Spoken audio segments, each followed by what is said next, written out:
Welcome to Nellai village food. இன்னைக்கு நம்ம வீட்டில் சூப்பரான பச்சை பயிர் குழம்பு தான் செய்ய போகிறோம்.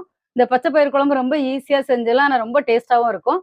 இது வந்து ரொம்ப ஹெல்த்தியான ரெசிபியும் கூட. இந்த பச்சை பயிர் குழம்பு வந்து சாதத்தோட சாப்பிட்றதுக்கு ரொம்ப நல்லா இருக்கும். இட்லி, தோசை, சப்பாத்தியோட சேர்த்து சாப்பிட்றதுக்கு ரொம்ப நல்லா இருக்கும். வாங்க அந்த பச்சை பயிர் குழம்பு எப்படி செய்யறதுன்னு பார்க்கலாம். தேவையான பொருட்கள் என்னன்னு பார்க்கலாம்.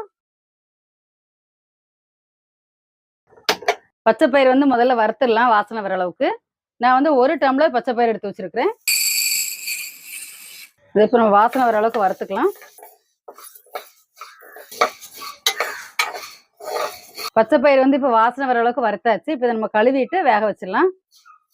1 கப் பச்சை பயிருக்கு 4 டம்ளர் தண்ணி ஊற்றுறேன். அப்போதான் நல்லா குழைவா வேகும்.